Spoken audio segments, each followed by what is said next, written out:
Whosoever desires constant success must change his conduct with the times. Niccolo Machiavelli. Welcome to Surrealism. You spent your 20s in a state of confusion, while others collected hollow achievements. You spent your 30s wondering when your turn would finally arrive.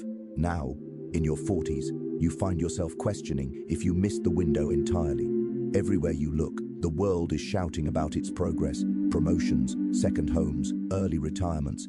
Meanwhile, you are still building something you cannot quite name. You are still searching for a success that feels real, instead of a success that is merely performed. If you are an old soul, or what I call the strategic intuitive, your life has felt like a series of missed connections, while others sprint ahead, collecting the plastic markers of social status. You move at a different pace entirely. You are unable to rush. You are unable to play a game that feels rigged against everything you value. But here is the truth that the masses will never tell you. You are not failing. You are gestating. Like a bamboo tree that spends 5 years building an invisible root system deep underground, before shooting up 90 feet in 6 weeks. Your success is not late, it is deep, and depth, as I have observed in the courts of power, requires a time that shallow success cannot afford. The question I have spent my life answering is this: why does nature delay certain individuals? Why do some spirits seem constitutionally incapable of moving at the speed of the crowd? The answer lies in the process of individuation. It is the brutal, necessary process of becoming who you actually are, rather than who the state or the church expects you to be. Understanding this process changes the map of your entire life. The pain of being this personality type, in a world that rewards speed over depth, is often unbearable. You see through the masks. You see the fake laughter at the corporate boardrooms. You see the performative friendships on the digital stage. You see the shallow small talk that everyone else seems to enjoy, and it sickens you. You cannot play the game of the persona. The persona is that carefully crafted image we present to the world to gain favor, while others slip into their social masks effortlessly.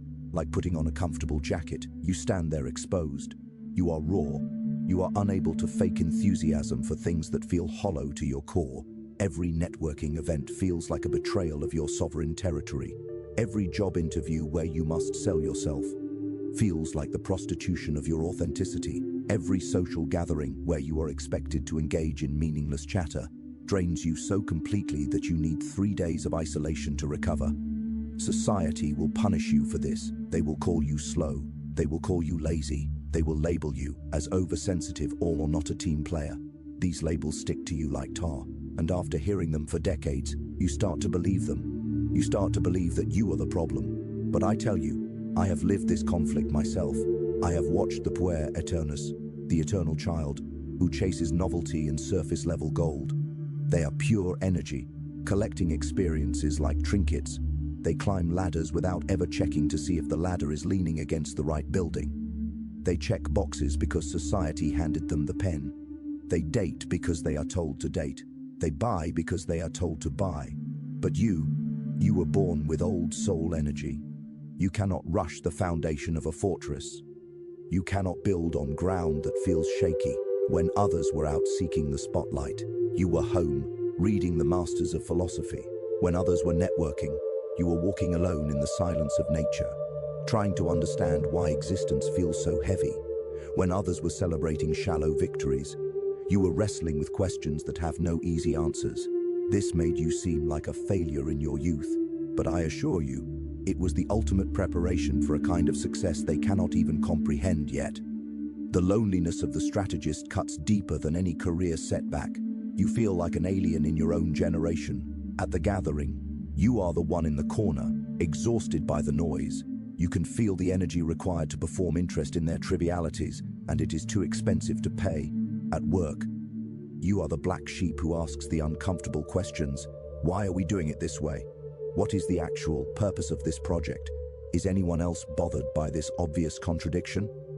Your questions make men shift uncomfortably because you are naming the things that everyone else agreed to ignore. In families, you become the scapegoat. You are the one who sees the dysfunction that everyone else pretends does not exist. You point out the cracks in the walls, and suddenly, you are the problem for mentioning them. This is not paranoia.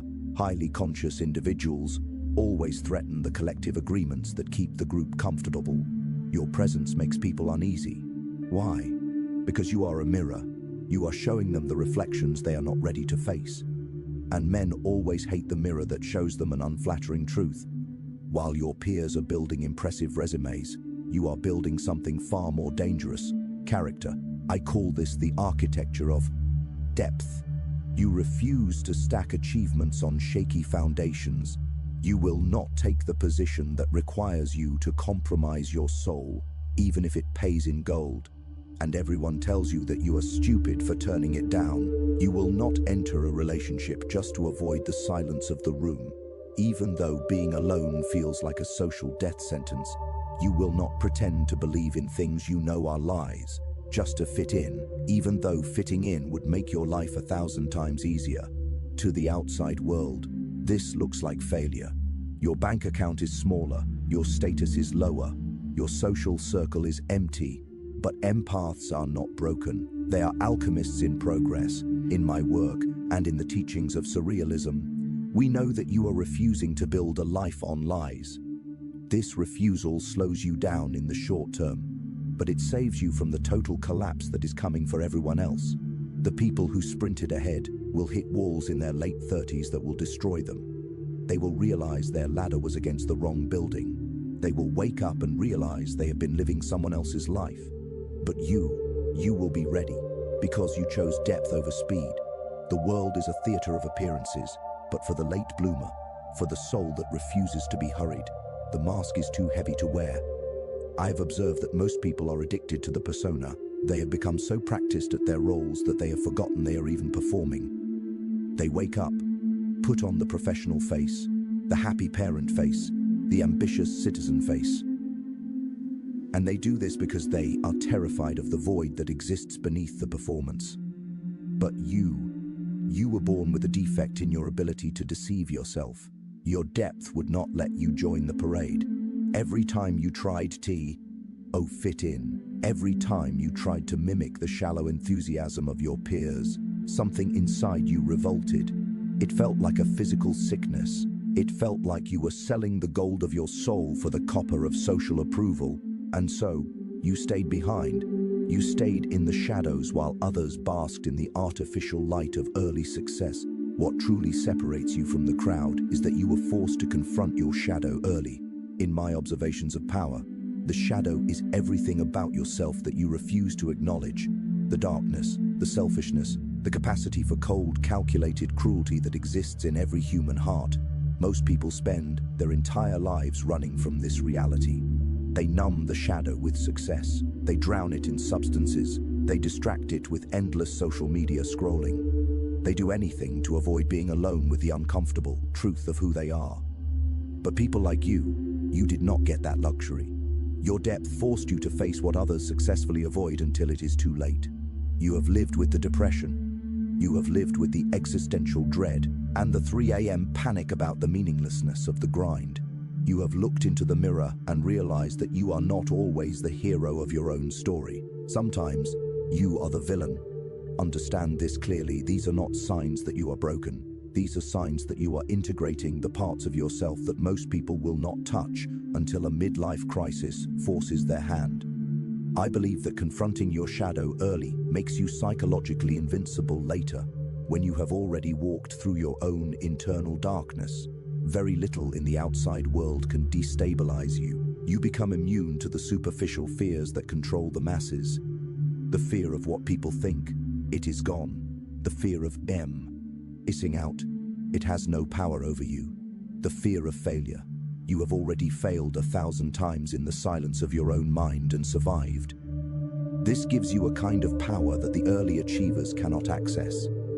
They are puppets of their own unacknowledged darkness.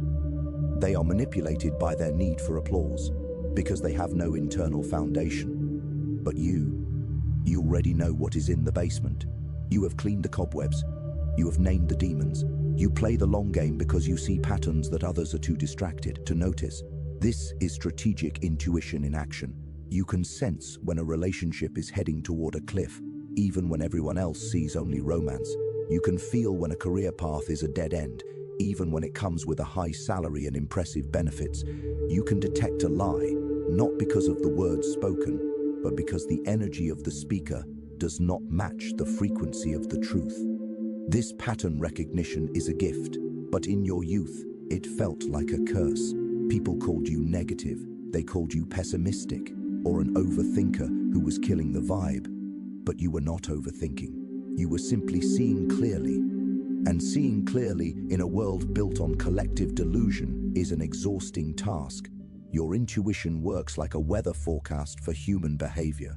You feel the storm coming long before the first cloud appears. This makes you hesitant where others are confident. It makes you cautious where others are reckless. In your 20s, this caution looked like weakness. It looked like you were falling behind. But in your 30s and beyond, when their blind optimism leads them into the disasters you saw coming years ago, your caution will be revealed for what it truly is: wisdom. The world rewards efficiency and fakeness in the first act of life. Corporations promote the politicians, not the truth-tellers. Social media celebrates the highlights, not the authentic struggle. Dating apps reward the 6-photo performance, not the depth that cannot be captured in a swipe. In this environment, you struggled. You cannot succeed until you are authentic, and authenticity takes an immense amount of time to build. It requires clarifying your values in the silence. It requires building a life that actually reflects who you are, not who you think you should be. This is slow work. There are no life hacks for the soul. There are no 5-step programs for the sovereign self. But here is the shift that matters. In the second half of life, the world gets tired of fakes. By the time people reach their mid-30s, they start craving what you have been cultivating. They have been burned by the smooth talkers. They have been disappointed by the performers. They are exhausted by the surfaces that promise depth but delivered only emptiness. They are tired of friends who only show up for the photo opportunity. This is when you become invaluable, not because you changed, but because the world finally caught up to the gold you've been refining in the dark. The authenticity you earned while they were busy cultivating an audience. The wisdom you gained while they were busy gaining titles. This is the path of surrealism. It is the path of the alchemist. You are turning the overwhelm of your sensitivity into the clarity of your power. The moment you stop apologizing for your depth is the moment your reign begins. You are not late to the party. You are the one who is actually worth talking to. Once the music stops and the lights come up, success is not a sprint. It is a siege. While your peers were busy building impressive resumes, you were occupied with something far more permanent. You were building character. I call this the architecture of depth. The masses are content to stack achievements on shaky foundations. They take the job that requires them to sell their soul, simply because the gold is bright. And when they do this, the world cheers for them. They are labeled successful at 25, but you refused. You would not take the position that required you to compromise your sovereign values, and everyone told you that you were stupid. They mocked your standards. They called you unrealistic. You would not enter a relationship just to avoid the hollow silence of a Saturday night, even though that silence felt like a social death sentence. You would not pretend to believe the lies of the collective just to feel the warmth of the group, even though fitting in would have made your daily life effortless. To the outside world, this looks like failure. Your bank account is smaller than your neighbor's. Your relationship status is often empty. Your LinkedIn profile is a disjointed map of starts and stops bar. You were refusing to build a life on a lie. That refusal, that obstinacy, is what saved you from the collapse that is currently claiming your generation. People who sprinted ahead in their 20s, the ones who played the game perfectly, are now hitting walls that destroy them. Have climbed to the top of the ladder, only to realize it was leaning against the wrong building. They are stuck at the apex of a life they never actually wanted. Marriages they rushed into are crumbling under the weight of two people who never did their internal work. Never learned who they were beneath their social masks. Persona they built has become a prison. Wake up at 35 or 42, and they realize they are living a scripted life. Have become their job title. They have become their social media feed, but they have no idea who is breathing underneath all that performance. You avoided this trap not because you were lucky. You avoided it because you are constitutionally incapable of living inauthentically. Your depth would not allow it. You were forced to pay the price of admission up front. You did the hard work of becoming a whole individual, while others were busy collecting fragments of approval. You faced your darkness while they were still running toward the light of distraction. You were building sovereignty while they were building dependencies in the theater of power. This is the long game. Jung observed that confronting the shadow early makes you nearly indestructible later in life. When you have already sat in the room with your own cowardice, your own pettiness, and your own greed, when you have named those parts of yourself and integrated them, very little can destabilize you. You become immune to the manipulations of the crowd. They cannot shame you with your shadow because you have already embraced it. They cannot lure you with missing out because you have already found everything you need in the silence. They cannot frighten you with failure because you have already survived the death of your old ego. This gives you a kind of sovereign power that the early achievers cannot comprehend. They are constantly looking over their shoulders, wondering if the world still likes them. They are slaves to the algorithm. They are prisoners of the groupthink. But you move with the weight of a man who knows his own ground. You are not a passenger in your own mind. You are the architect. I have seen that people who succeed late become the counselors and visionaries that a collapsing society needs. You become the person others seek out when the face-level solutions stop working. When the corporate success feels empty, they ask you how you found meaning. When the marriage falls apart, despite following all the rules, they ask you how you survived the loneliness. When life stops making sense, they want to know how you navigated the dark years without losing your mind. Your late start is not a mark of shame. It is your credibility. You are not giving advice from a textbook. You are offering hard-won wisdom from the trenches of the soul. People can feel the difference between a performer and a master of depth. You lived it, and that makes you the most dangerous and the most valuable person in the room. The first half of life is a contest of strength. The second half of life is a contest of vision. I have noticed that those who bloom early often do so by optimizing for the external world.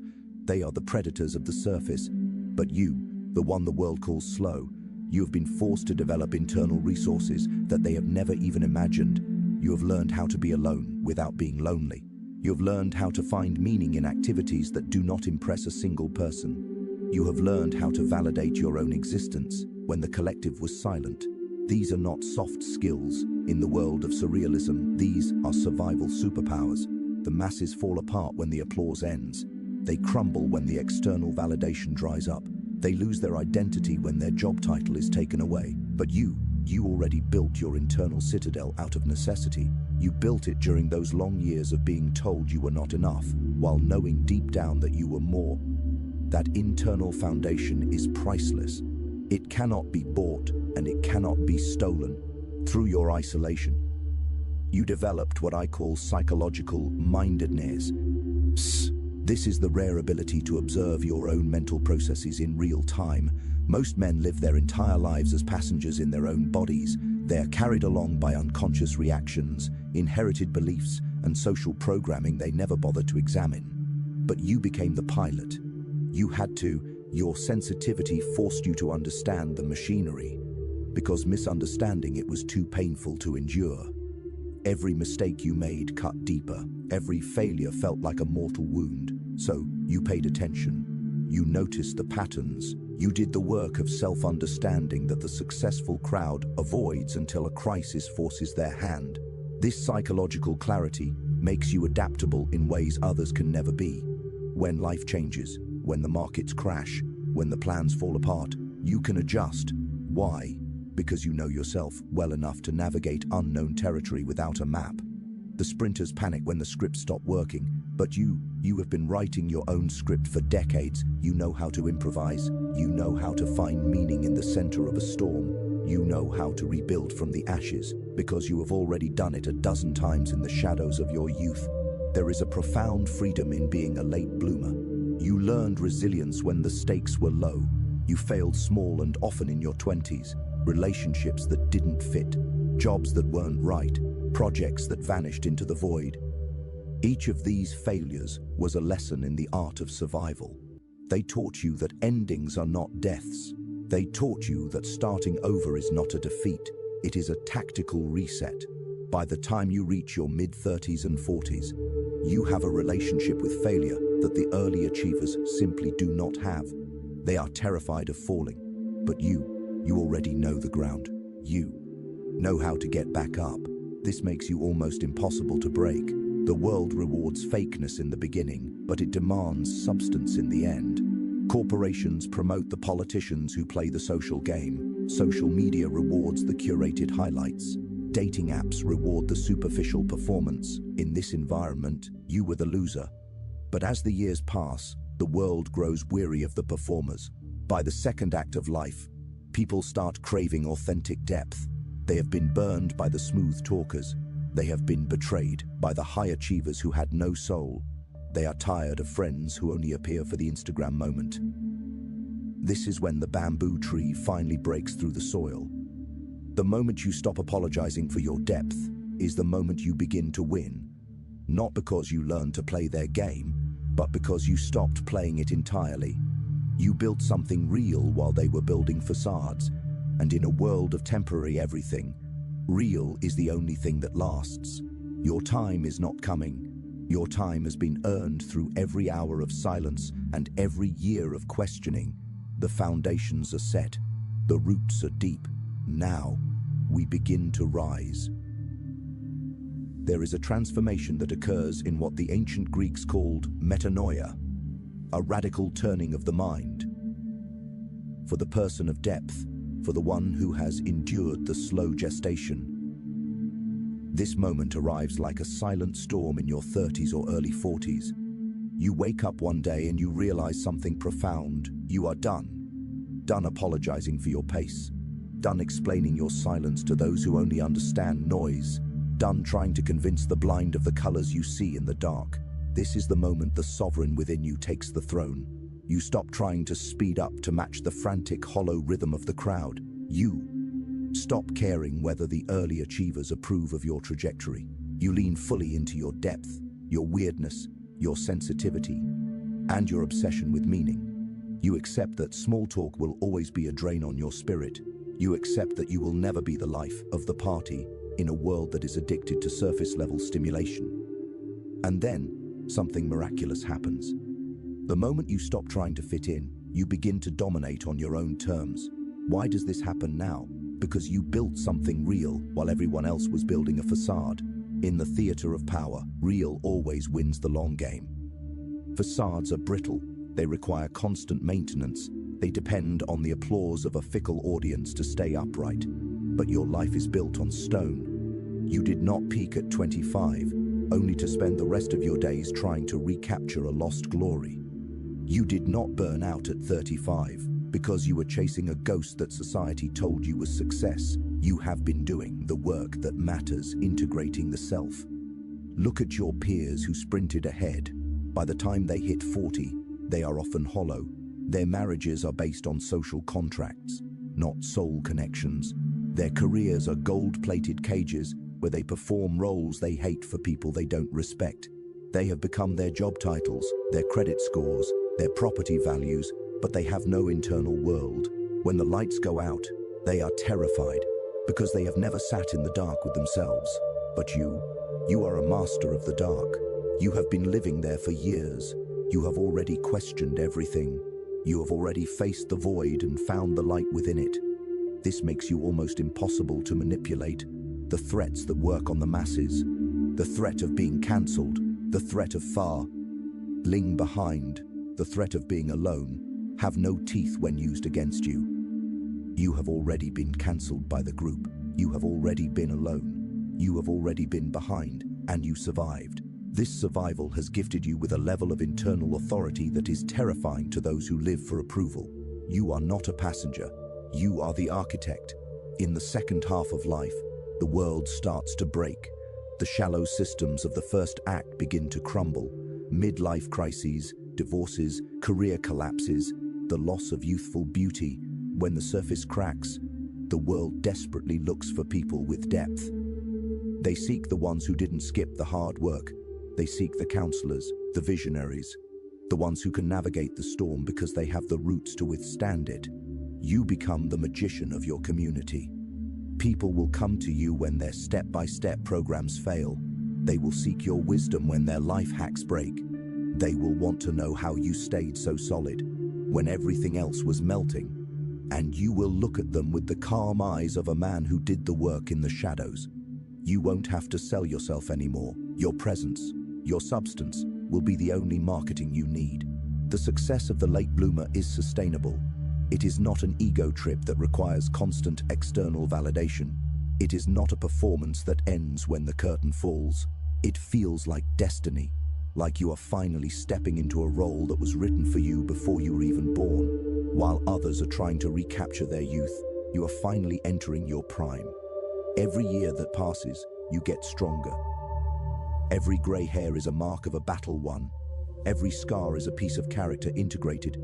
You are the bamboo tree, and the world is finally about to see how high you can reach. Trust.